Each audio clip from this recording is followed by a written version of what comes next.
장례식장에서 공개된 이만수의 마지막 편지가 모든 것을 바꾼다.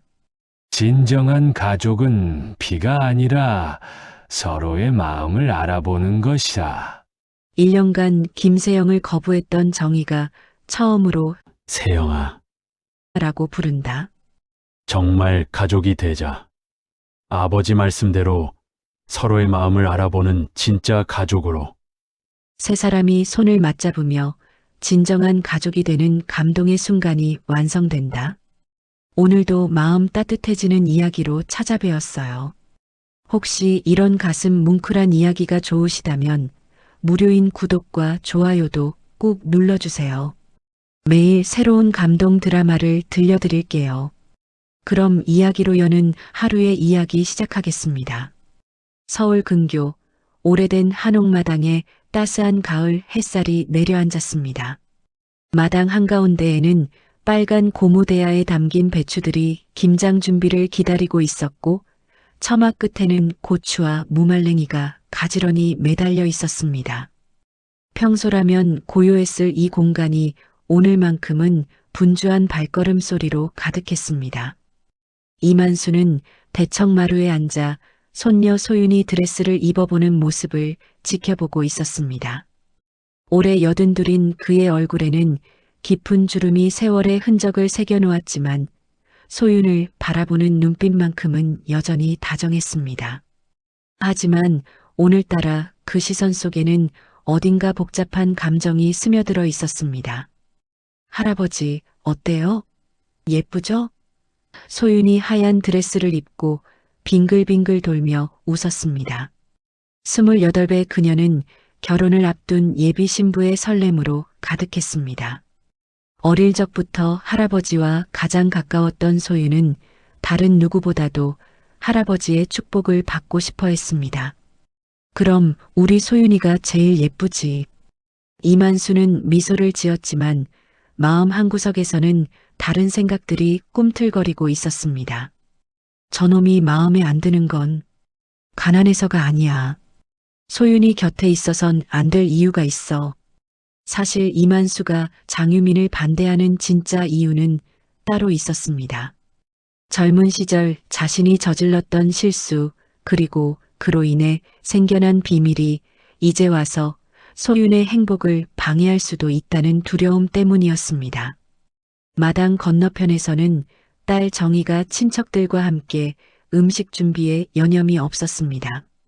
55의 정희는 평소보다 더욱 바삐 움직이고 있었습니다. 사실 그녀의 머릿속은 결혼식 준비보다는 아버지의 재산을 정리할 생각으로 가득했습니다. 언니, 아버지 연세도 이제 많으시니 미리미리 준비해두는 게 좋을 것 같아. 정희의 동서가 귓속말로 말했습니다. 그러게 말이야. 소윤이 결혼하면 집도 정리해야 하고 재산도 정리해야 할 텐데. 정희는 주변을 둘러보며 조심스럽게 대답했습니다. 정희에게는 오랫동안 품어온 불만이 있었습니다. 아버지가 손녀인 소윤만 끔찍이 아끼고 자신에게는 항상 엄격했던 것에 대한 서운함이었습니다. 그래서 이번 기회에 아버지가 약해진 틈을 타서 집안 정리를 하려고 마음먹고 있었습니다. 아버지, 집 서류들 어디 두셨어요? 소윤이 결혼하면 정리해야 할 게 많잖아요. 정희가 이만수에게 넌지시 물었습니다. 그런 건 급하지 않다. 천천히 하면 돼. 이만수의 대답은 짧고 단호했습니다. 그의 눈빛에는 딸의 속셈을 이미 다 꿰뚫어 보고 있다는 듯한 날카로움이 스쳐 지나갔습니다. 오후가 되자 예비 신랑 장유민이 찾아왔습니다. 31살의 유민은 평범한 직장인이었지만 집안 형편이 어렵다는 이유로 이만수의 반대에 계속 부딪혀 왔습니다. 하지만 소윤과의 사랑만 있으면 모든 걸 이겨낼 수 있다고 믿고 있었습니다. 할아버지, 안녕하세요. 유민이 정중하게 인사했습니다. 왔나? 이만수의 대답은 여전히 차갑기만 했습니다. 소윤은 그런 할아버지의 태도가 안타까웠습니다. 할아버지, 유민 오빠 정말 좋은 사람이에요. 저를 진심으로 사랑해주고 앞으로도 잘해주겠다고 약속했어요. 사랑만으로는 살 수 없다. 이만수의 말은 단칼에 잘라내는 듯 했습니다. 할아버지, 전 돈이 많지 않아도 소윤이를 행복하게 해줄 자신이 있습니다. 유민이 용기를 내어 말했습니다. 이만수는 유민을 가만히 바라보았습니다. 사실 그의 마음속에는 복잡한 감정들이 얽혀 있었습니다. 유민 자체가 나쁜 청년은 아니라는 걸 알고 있었습니다. 다만 자신이 숨겨온 비밀이 언젠가는 드러날 텐데 그때 소윤이 받을 충격을 생각하면 마음이 무거웠습니다. 저녁 무렵 집안이 조용해지자 이만수는 자신의 방으로 들어가 낡은 옷장 서랍을 열었습니다. 그 안에는 오래된 서류들과 함께 봉인된 편지들이 가지런히 정리되어 있었습니다. 가장 아래쪽에는 노란색으로 변색된 봉투가 하나 있었습니다. 그는 떨리는 손으로 그 봉투를 꺼내 들었습니다.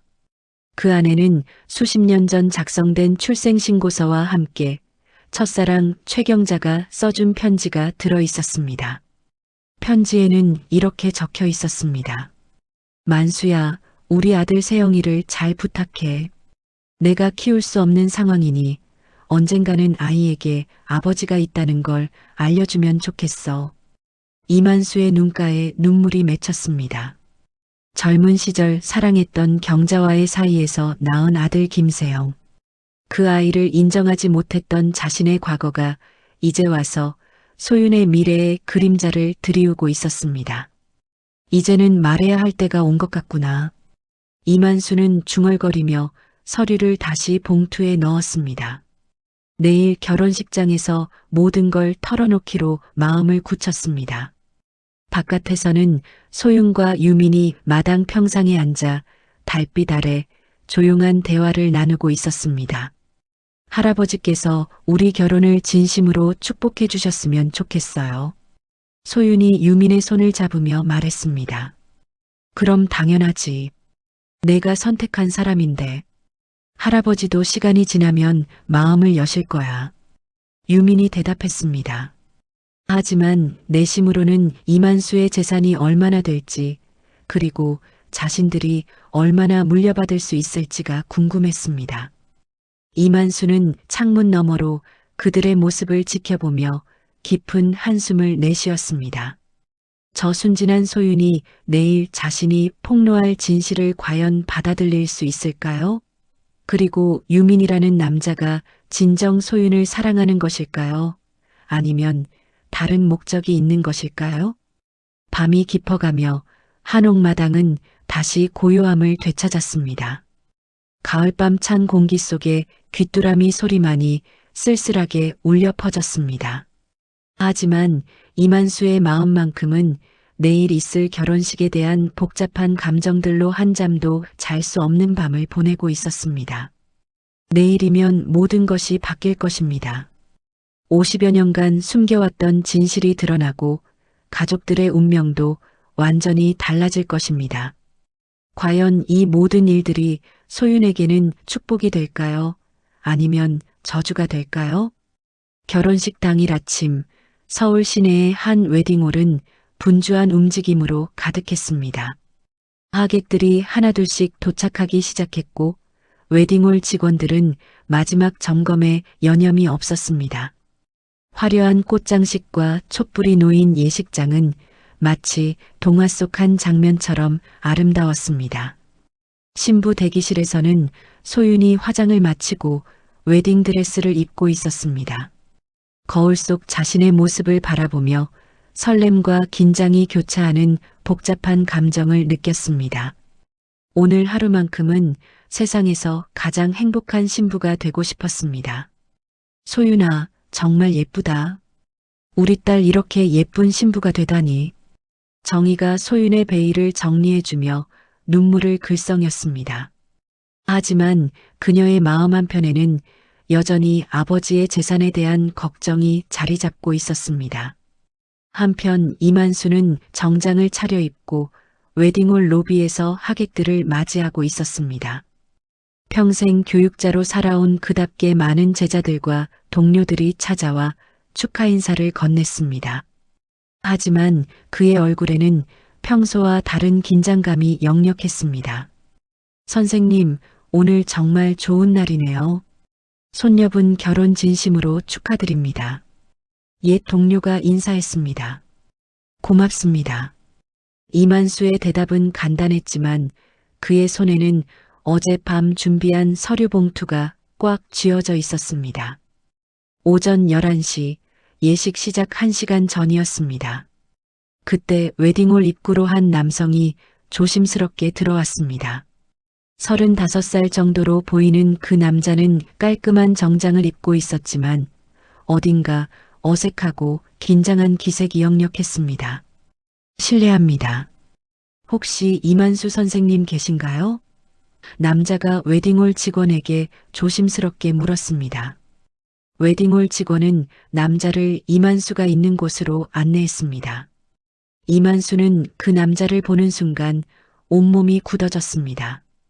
50여 년 전 첫사랑 최경자의 면면이 그 남자의 얼굴에 그대로 남아 있었기 때문입니다. 아버님, 저는 김세영입니다. 남자가 떨리는 목소리로 말했습니다. 주변 하객들은 갑작스러운 상황에 웅성거리기 시작했습니다. 이만수와 김세영 사이에 흐르는 묘한 긴장감을 모든 이들이 감지할 수 있었습니다. 왜 여기 온 거냐? 이만수의 목소리는 떨렸습니다. 어머니께서 돌아가시기 전에 말씀하셨어요. 아버지가 있다고, 언젠가는 찾아뵙고 싶다고. 세영의 눈에는 눈물이 맺혀 있었습니다. 이만수는 주변 사람들의 시선을 의식하며 세영을 조용한 곳으로 데려갔습니다. 하지만 이미 하객들 사이에서는 수군거리는 소리가 들려오기 시작했습니다. 저분이 누구실까? 갑자기 나타나서 얼굴이 좀 비슷한 것 같은데. 정희는 멀리서 아버지와 낯선 남자가 대화하는 모습을 보며 불안감을 느꼈습니다. 뭔가 좋지 않은 일이 벌어질 것 같은 예감이 들었습니다. 신랑 대기실에서는 유민이 친구들과 함께 마지막 준비를 하고 있었습니다. 하지만 그의 마음은 온통 결혼 후의 생활비와 신혼집 문제로 가득했습니다. 야, 너 정말 복 터졌다. 장인어른이 옛날 교장 선생님이시잖아. 재산도 꽤 있으실 것 같고. 친구 중 한 명이 부러워하며 말했습니다. 그렇긴 한데 영 까다로우셔서 말이야. 나 별로 안 좋아하시는 것 같아. 유민이 넥타이를 매며 대답했습니다. 뭐 어때? 소윤이가 외동딸이니까 결국 다 너희 몫이잖아. 유민은 그 말에 미소를 지었습니다. 사실 그도 그런 기대를 하지 않은 것은 아니었습니다. 정오가 가까워지자 하객들이 예식장으로 입장하기 시작했습니다. 이만수는 여전히 김세영과 긴 대화를 나누고 있었습니다. 정말 경자가 돌아가셨다고? 이만수의 목소리에는 깊은 슬픔이 배어 있었습니다. 네, 작년 겨울에 마지막까지 아버지 이야기를 하셨어요. 미안하다고, 당신에게 부담을 주고 싶지 않아서 혼자 키웠다고. 세영이 고개를 숙이며 말했습니다.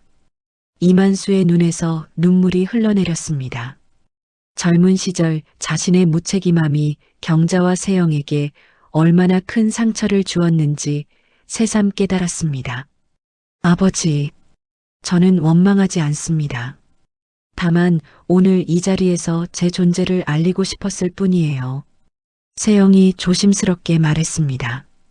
바로 그때 웨딩홀 사회자가 마이크를 잡고 예식 시작을 알렸습니다. 존경하는 하객 여러분, 이제 신랑 신부 입장에 앞서 신부 조부이신 이만수 선생님께서 축의금을 전달해 주시겠습니다. 이만수는 세영을 바라보았습니다. 그리고 손에 쥐고 있던 서류 봉투를 다시 한번 확인했습니다. 마침내 모든 것을 털어놓을 때가 온 것입니다. 세영아, 아버지가 오늘 모든 걸 바로잡을 테니 그때까지만 기다려주겠느냐? 이만수가 떨리는 목소리로 말했습니다. 하객들은 모두 예식장에 자리를 잡고 앉았습니다. 소유는 신부 대기실에서 마지막 점검을 마치고 입장을 기다리고 있었습니다. 유민도 제단 앞에 서서 신부의 입장을 기다리고 있었습니다. 이만수는 천천히 단상으로 걸어 올라갔습니다. 예식장을 가득 메운 하객들이 모두 그를 바라보고 있었습니다. 그의 손에는 모든 이가 축의금 봉투라고 생각하는 서류 봉투가 들려 있었습니다. 하지만 아무도 그 봉투 안에 들어있는 것이 축의금이 아니라 50여 년간 숨겨왔던 진실이라는 걸 알지 못했습니다. 예식장 내부는 고요했습니다. 100여 명의 하객들이 모두 이만수를 주목하고 있었고 웨딩홀 곳곳에서 들려오던 웅성거리는 소리마저 멈췄습니다. 화려한 꽃장식 사이로 스며드는 따스한 조명이 이만수의 주름진 얼굴을 비추었습니다. 사회자가 환한 미소를 지으며 마이크를 건넸습니다. 이만수 선생님, 손녀분을 위한 따뜻한 축의금 전달 부탁드립니다. 모든 하객들은 미소를 지으며 박수를 쳤습니다. 이들은 모두 평범한 축의금 전달 순서라고 생각하고 있었습니다. 정희도 객석 앞자리에서 뿌듯한 표정으로 아버지를 바라보고 있었습니다. 하지만 이만수의 손은 떨리고 있었습니다. 그는 손에 든 서류 봉투를 한참 바라보았습니다. 봉투 위에는 축의금이라고 적힌 것이 아니라 유언장이라는 글씨가 또렷하게 써져 있었습니다. 이만수가 마이크에 입을 댔지만 목소리가 나오지 않았습니다. 한참을 머뭇거리던 그가 다시 입을 열었습니다. 이 자리에 모인 모든 분들 앞에서 제가 오늘 전해드리고자 하는 것은 그의 목소리는 점점 커지고 있었습니다. 하객들은 뭔가 이상하다는 것을 느끼기 시작했습니다. 평소 축의금 전달과는 분위기가 다르다는 걸 모두가 직감했습니다. 축의금이 아닙니다. 이만수의 말에 예식장 내부가 술렁이기 시작했습니다. 정희는 불안한 표정으로 자리에서 일어섰습니다. 아버지, 무슨 말씀이세요? 이만수는 딸을 바라보며 깊은 한숨을 내쉬었습니다. 정희야, 그리고 여기 계신 모든 분들, 오늘 내가 전해드릴 것은 공증된 유언장입니다. 예식장이 순식간에 소란스러워졌습니다. 하객들은 서로 눈을 마주치며 수군거렸고 일부는 자리에서 일어나 상황을 더 자세히 보려고 했습니다. 유언장이라고요? 신랑 측 가족 중 한 명이 큰 소리로 물었습니다. 네, 맞습니다. 이만수는 봉투를 열어 안에 든 서류를 꺼냈습니다. 이 자리에 모인 모든 이들 앞에서 제 유산에 대한 최종 의사를 밝히고자 합니다. 정희는 얼굴이 하얗게 질렸습니다. 아버지, 지금 이게 무슨... 소윤이 결혼식 날에 무슨 유언장이에요. 신부 대기실에서 상황을 지켜보던 소윤은 울상을 지으며 드레스 자락을 움켜쥐었습니다. 인생에서 가장 행복해야 할 순간이 엉망이 되어가고 있었습니다. 할아버지, 왜 이러세요? 소윤이 대기실 문을 열고 나왔습니다. 웨딩드레스를 입은 그녀의 모습에 하객들의 시선이 집중되었습니다. 제단 앞에서 기다리던 유미는 당황스러운 표정을 감추지 못했습니다. 결혼식이 이상한 방향으로 흘러가고 있다는 걸 직감했습니다. 그의 머릿속에는 복잡한 생각들이 스쳐 지나갔습니다. 유언장이라니, 혹시 우리에게 유리한 내용일까? 이만수는 소윤을 바라보며 미안한 표정을 지었습니다. 소윤아, 할아버지가 미안하다. 하지만 오늘 이 말을 안 하면 평생 후회할 것 같아서. 그때 예식장 뒤쪽에서 김세영이 조용히 나타났습니다. 그는 하객들 사이를 조심스럽게 지나 앞쪽으로 걸어왔습니다. 몇몇 하객들이 그를 주목하기 시작했습니다. 이만수는 세영을 바라보았습니다. 그리고 마침내 입을 열었습니다. 여기 계신 김세영 씨, 이만수의 목소리가 예식장 전체에 울려 퍼졌습니다. 이분은 제 아들입니다. 예식장이 순간 정적에 휩싸였습니다. 모든 하객들이 숨을 죽이고 이만수의 다음 말을 기다렸습니다. 그리고 소윤이의 작은아버지이기도 합니다. 이 말이 끝나자마자 예식장은 완전한 혼란에 빠졌습니다. 하객들이 웅성거리기 시작했고 몇몇은 자리에서 일어나 상황을 정확히 파악하려고 했습니다. 정희는 충격으로 말을 잇지 못했습니다. 그럼 우린 다 뭘로 본 거예요? 70년 가까이 아버지 밑에서 산 우리가. 그녀의 목소리는 분노와 배신감으로 떨렸습니다. 평생 아버지만 믿고 살아왔는데 이제 와서 숨겨진 아들이 있다는 사실을 알게 된 것입니다. 김세영은 조용히 앞으로 나아가 마이크 앞에 섰습니다. 안녕하십니까? 김세영입니다. 그의 목소리는 차분했지만 떨리고 있었습니다. 저는 유산을 바라고 온 게 아닙니다. 다만 돌아가신 어머니의 마지막 유언에 따라 제 존재를 알리고 싶었을 뿐입니다. 하지만 하객들은 그의 말을 믿지 않는 듯한 표정이었습니다. 특히 신랑 측 가족들은 불쾌한 기색을 숨기지 않았습니다. 갑자기 나타나서 무슨. 신랑의 아버지가 중얼거렸습니다. 유미는 제단 앞에서 이 모든 상황을 지켜보며 점점 짜증이 나기 시작했습니다. 자신의 결혼식이 엉망이 되어가고 있을 뿐만 아니라 기대했던 유산마저 다른 사람과 나눠 가져야 할지도 모른다는 생각이 들었습니다. 소유는 눈물을 흘리며 할아버지에게 다가갔습니다. 할아버지, 정말인가요? 정말 제게 작은아버지가 있다는 거예요?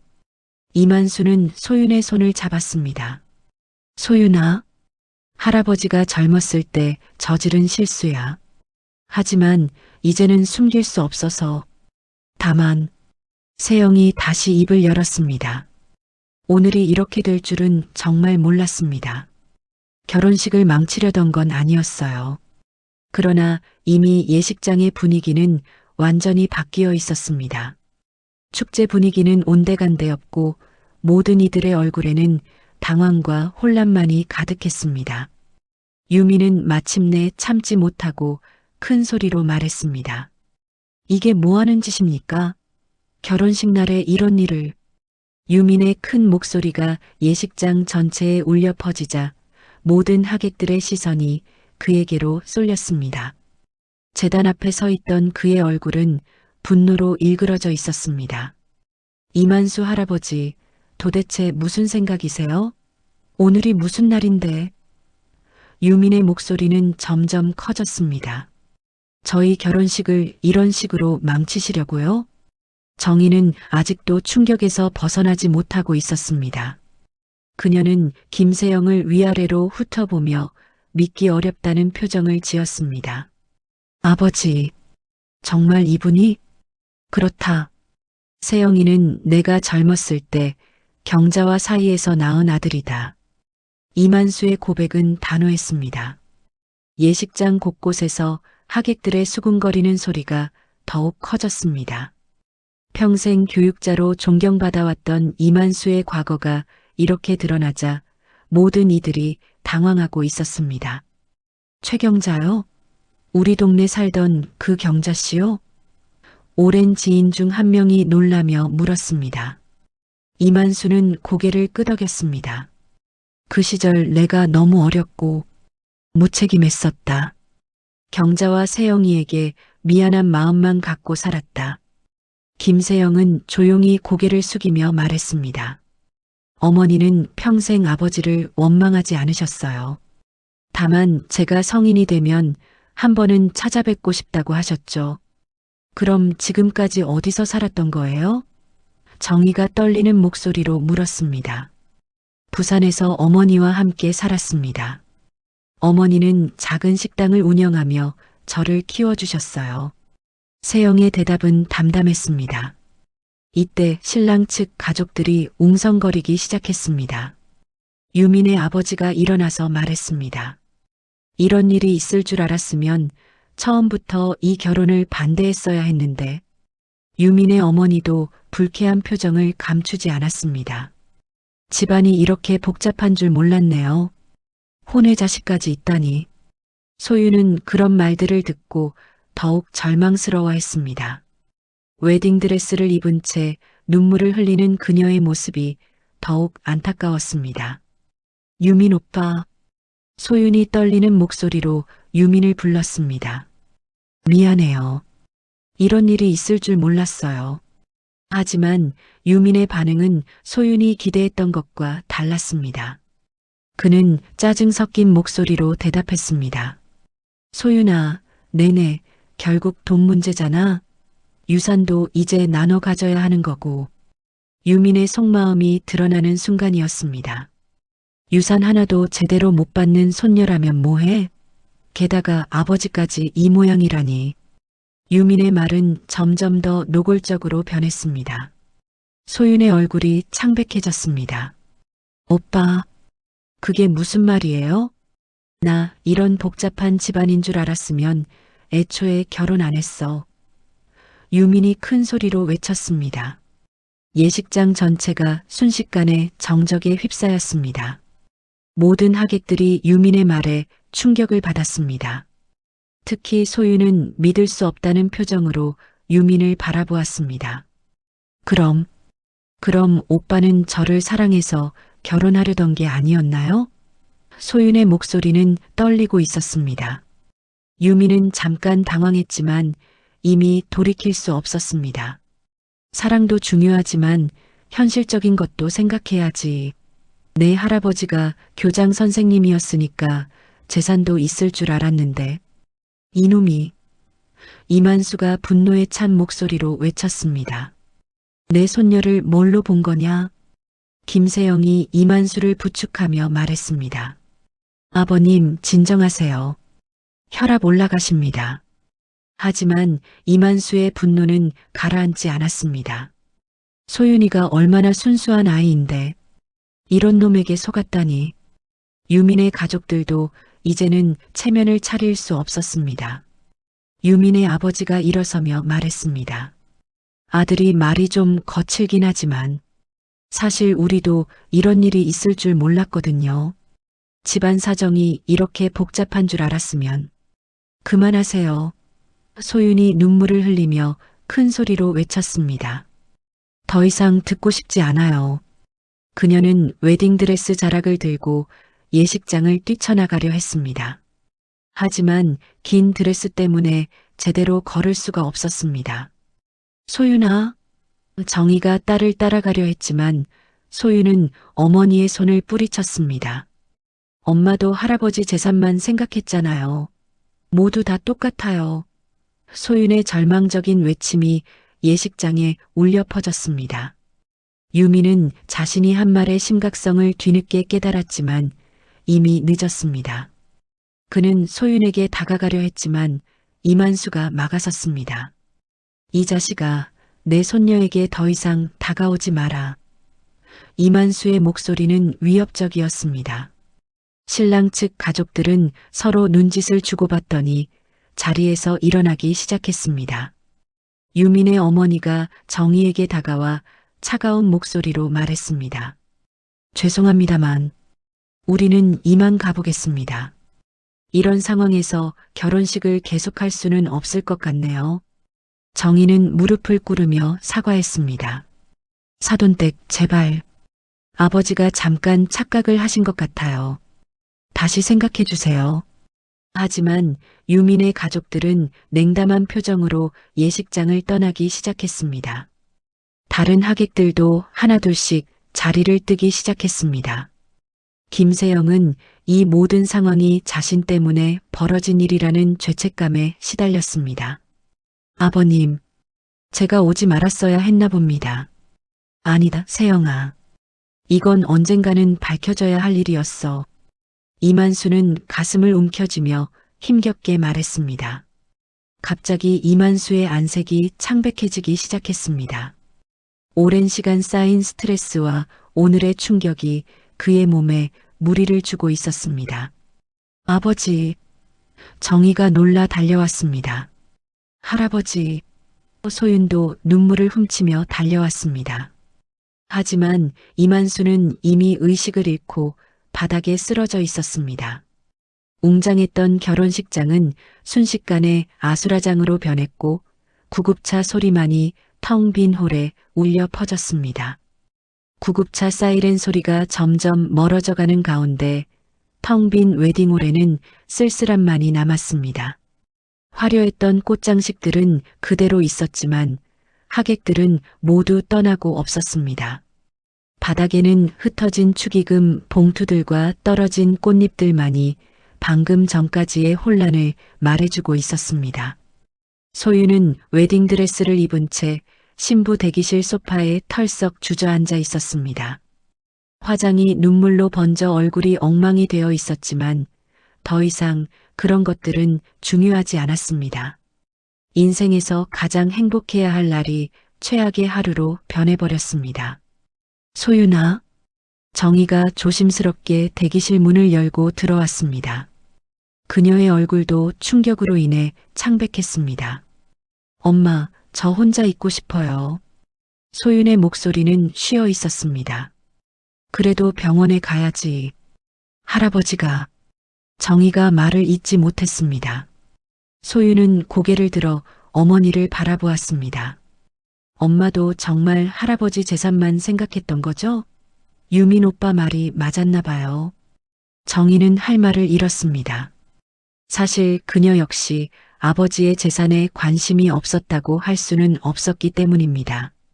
한편 웨딩홀 로비에서는 김세영이 홀로 서 있었습니다. 웨딩홀 직원들이 정리 작업을 하는 모습을 바라보며 깊은 죄책감에 시달리고 있었습니다. 자신이 나타나지 않았다면 이런 일은 벌어지지 않았을 텐데 하는 후회가 밀려왔습니다. 괜찮으신가요? 웨딩홀 직원 중 한 명이 세영에게 다가와 물었습니다. 아, 네. 죄송합니다. 이런 일이 벌어져서. 세영은 고개를 숙였습니다. 그때 유민이 정장 재킷을 어깨에 걸친 채 로비로 나타났습니다. 그의 얼굴에는 여전히 짜증과 분노가 섞여 있었습니다. 야, 당신 때문에 내 결혼식이 완전히 망가졌어. 유민이 세영에게 다가가며 소리쳤습니다. 세영은 고개를 숙이며 대답했습니다. 정말 죄송합니다. 이런 일이 될 줄 몰랐어요. 몰랐다고? 결혼식 날 갑자기 나타나서 아버지라고 하면서 몰랐다고? 유민의 목소리는 점점 커졌습니다. 저는 정말 유산 때문에 온 게 아니에요. 돌아가신 어머니의 유언 때문에. 세영이 설명하려 했지만 유민은 들으려 하지 않았습니다. 집안에 이런 비밀이 있는 줄 알았으면 애초에 소윤이와 사귀지도 않았을 거야. 유민이 화를 내며 말했습니다. 바로 그때 소윤이 웨딩드레스를 입은 채 로비로 나왔습니다. 유민의 마지막 말을 듣게 된 것입니다. 정말 그런 마음이었어요? 소윤의 목소리는 떨렸습니다. 유민은 소윤을 보자 잠시 당황했지만 이미 돌이킬 수 없었습니다. 소윤아, 내 말은. 아니에요. 이미 다 들었어요. 소윤이 유민의 말을 끊었습니다. 오빠가 처음부터 저를 진심으로 사랑한 게 아니었다는 것도, 할아버지 재산 때문에 저와 결혼하려 했다는 것도. 유민은 변명하려 했지만 소윤의 단호한 표정을 보고 말을 멈췄습니다. 좋아요. 그럼 우리 여기서 끝내요. 소윤이 손가락에 끼고 있던 약혼 반지를 빼서 유민에게 던졌습니다. 반지는 바닥에 떨어져 딸랑거리는 소리를 냈습니다. 그 소리가 유독 크게 들렸습니다. 소윤아, 잠깐만. 유민이 뒤늦게 말했지만 소윤은 이미 등을 돌리고 있었습니다. 다신 제 앞에 나타나지 마세요. 소윤의 목소리는 차가웠습니다. 유민은 바닥에 떨어진 반지를 주워들며 복잡한 심정이었습니다. 사실 그도 소윤을 어느 정도는 좋아했습니다. 하지만 결혼에 대한 현실적인 계산도 무시할 수 없었던 것입니다. 김세영은 이 모든 상황을 지켜보며 가슴이 아팠습니다. 자신의 존재가 한 젊은 여성의 인생을 이렇게 망쳐놓았다는 사실이 견디기 어려웠습니다. 소윤 씨, 세영이 조심스럽게 소윤에게 다가갔습니다. 정말 죄송합니다. 제가 오늘 오지 말았어야 했어요. 소윤은 세영을 바라보았습니다. 분노보다는 슬픔이 가득한 눈빛이었습니다. 작은아버지, 라고 불러야 하나요? 소윤이 쓴웃음을 지으며 말했습니다. 그런 호칭은 부담스러우시면. 세영이 말했지만 소윤이 손을 들어 막았습니다. 아니에요. 할아버지가 그렇게 말씀하셨으니까. 소윤은 잠시 말을 멈췄다가 계속했습니다. 사실 작은아버지가 나타난 것보다 유민 오빠의 진심을 알게 된 게 더 충격이에요. 세영은 소윤의 성숙한 반응에 감동했습니다. 소윤 씨는 정말 훌륭한 분이네요. 훌륭하긴요. 사람 보는 눈도 없으면서. 소윤이 자조적으로 웃었습니다. 그때 정희가 급하게 로비로 나왔습니다. 소윤아, 병원에서 연락 왔어. 할아버지가 깨어나셨대. 소윤의 얼굴에 안도의 표정이 스쳐 지나갔습니다. 정말요? 그런데 정희가 말을 망설였습니다. 할아버지가 세영 씨를 찾고 계신데 함께 병원에 가자고 하시네요. 세영은 놀라며 자신을 가리켰습니다. 저를요? 네. 할아버지가 꼭 모시고 오라고 하셨어요. 정희의 목소리에는 복잡한 감정이 섞여 있었습니다. 유미는 그런 그들을 바라보며 씁쓸한 표정을 지었습니다. 자신은 이제 완전히 이 가족에서 배제된 것 같았습니다. 그럼 저는 이만 가보겠습니다. 유민이 마지막으로 소윤을 바라보며 말했습니다. 소윤은 대답하지 않고 그냥 고개만 끄덕였습니다. 3년간의 연애와 약혼이 이렇게 끝나는 순간이었습니다. 웨딩홀을 떠나며 유미는 마지막으로 뒤를 돌아보았습니다. 소윤은 웨딩드레스를 입은 채 김세영과 정희와 함께 병원으로 향하고 있었습니다. 그 모습이 어딘가 새로운 시작을 암시하는 것 같았습니다. 텅 빈 웨딩홀에는 청소부들만이 남아 오늘의 흔적들을 정리하고 있었습니다. 화려했던 꽃들과 장식들이 하나씩 치워지며 마치 꿈에서 깨어나는 것 같은 허무함이 감돌았습니다. 병원 중환자실 앞 복도는 소독약 냄새와 함께 묵직한 침묵이 흐르고 있었습니다. 소윤은 여전히 웨딩드레스를 입은 채 플라스틱 의자에 앉아 있었습니다. 하얀 드레스는 이제 더 이상 축복의 상징이 아니라 오늘 하루의 아픈 기억을 담고 있는 무거운 짐처럼 느껴졌습니다.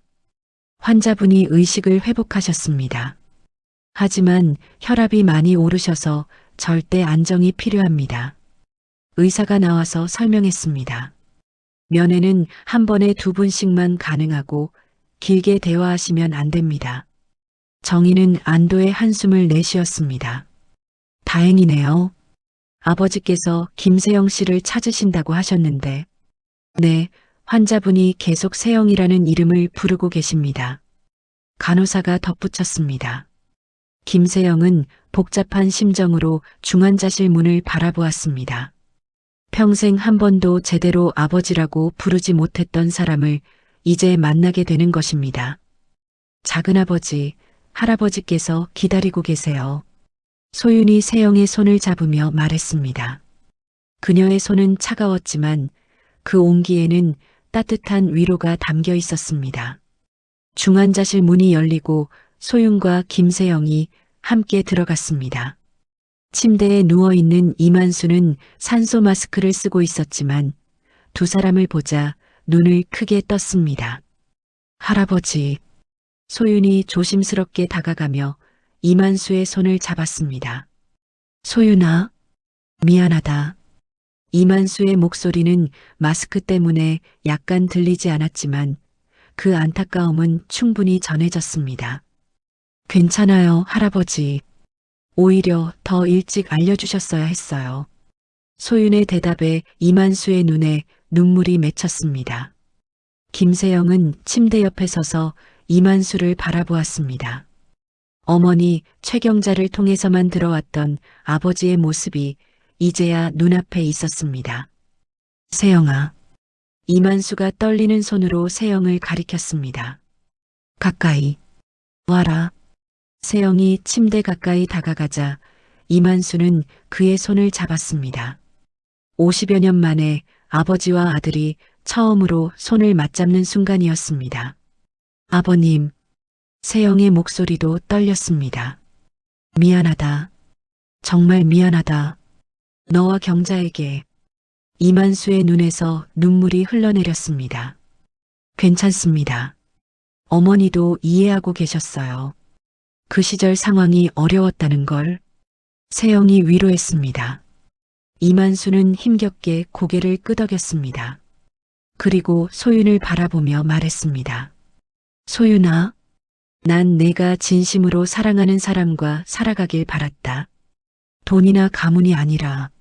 할아버지, 저도 이제야 깨달았어요. 유민 오빠가 절 정말 사랑했던 게 아니라는 걸. 소윤의 목소리에는 상처가 담겨 있었지만 동시에 어떤 깨달음도 있었습니다. 이만수는 침대 옆 서랍을 가리켰습니다. 세영아, 저기 봉투가 있다. 가져와라. 세영이 서랍을 열자 두꺼운 봉투가 하나 들어 있었습니다. 봉투 겉면에는 소윤에게라고 이만수의 손글씨로 적혀 있었습니다. 이건 뭐예요, 할아버지? 소윤이 궁금해하며 물었습니다. 열어봐라. 이만수가 약한 목소리로 말했습니다. 소윤이 봉투를 열자 그 안에는 이만수가 직접 손으로 쓴 편지와 함께 여러 서류들이 들어 있었습니다. 그 중에서 가장 눈에 띄는 것은 부동산 등기부등본이었습니다. 이건 카페 부지 소유권? 소윤이 놀라며 서류를 자세히 살펴보았습니다. 홍대 근처에 있는 작은 건물이다. 내 이름으로 해뒀어. 이만수의 설명에 소윤은 더욱 놀랐습니다.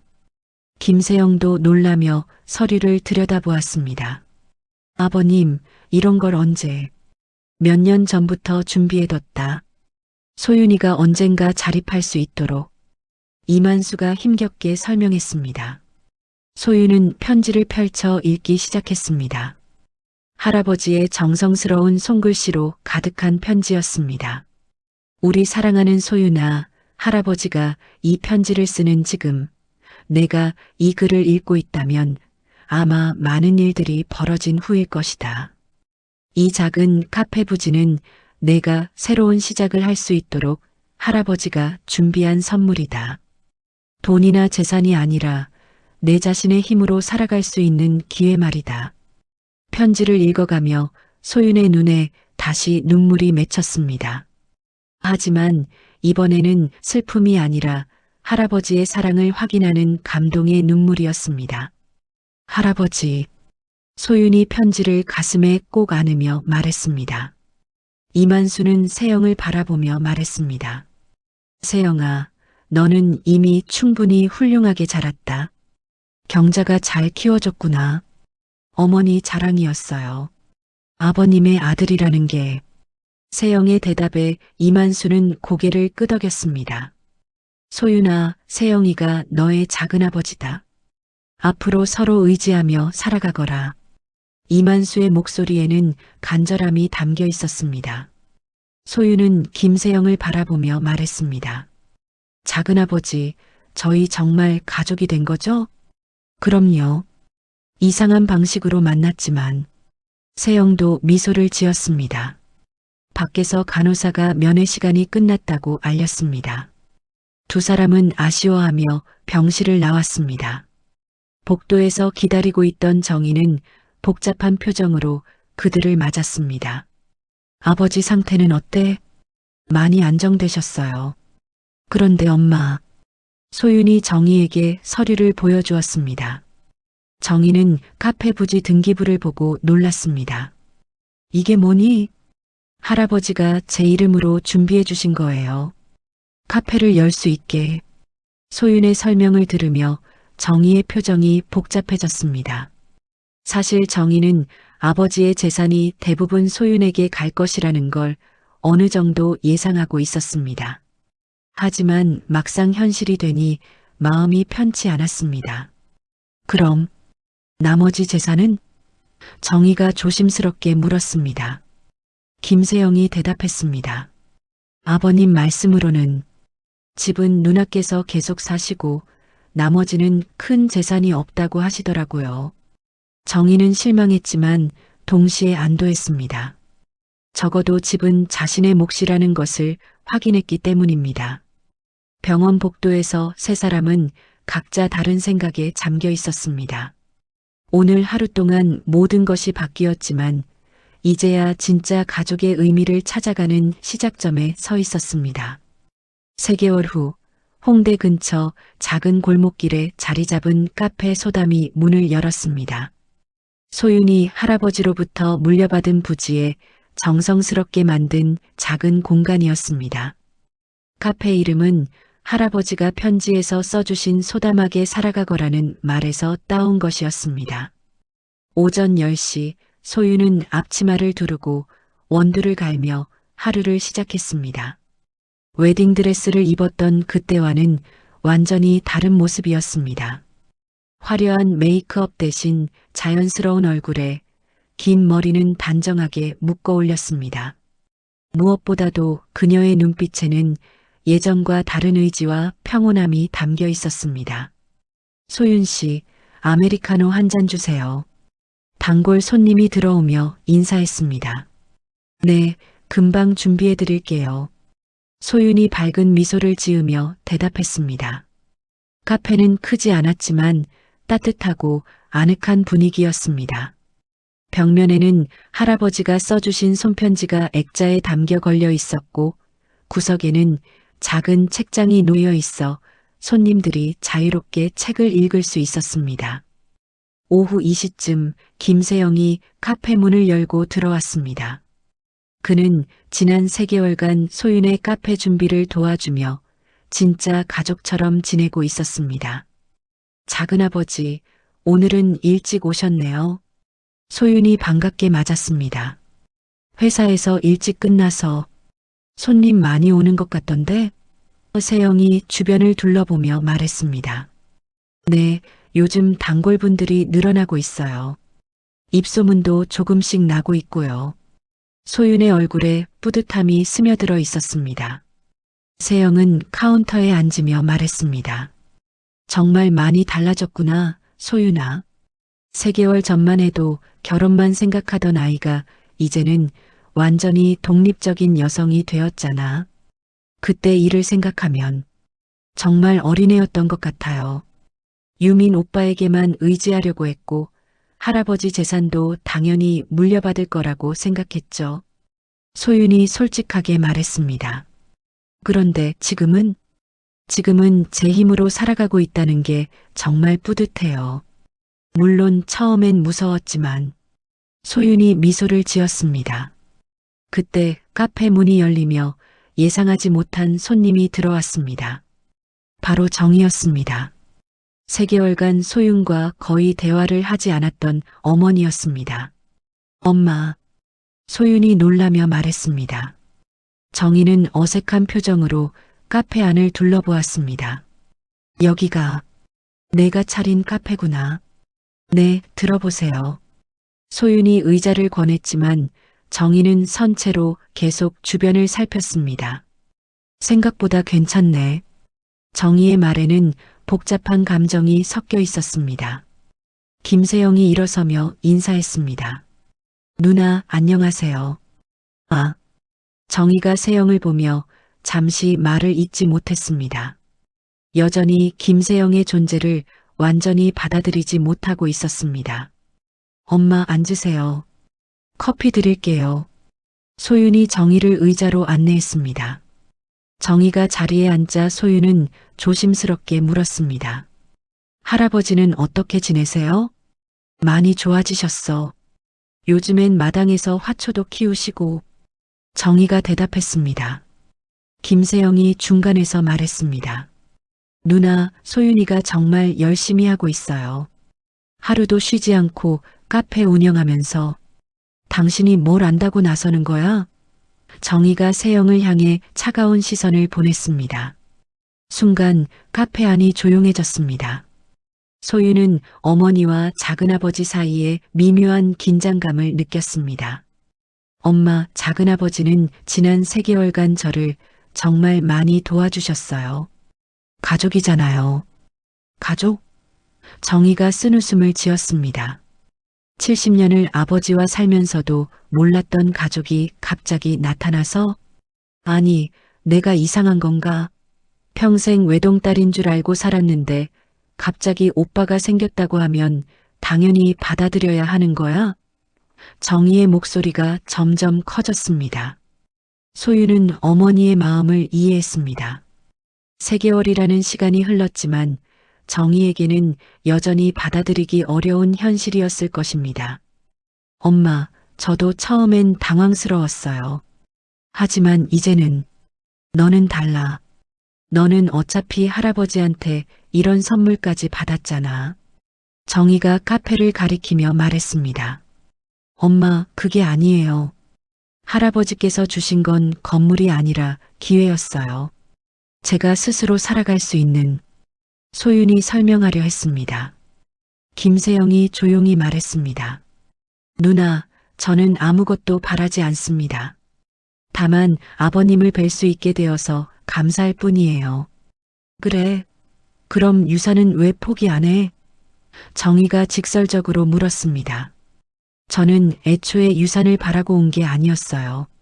세영이 차분하게 대답했습니다.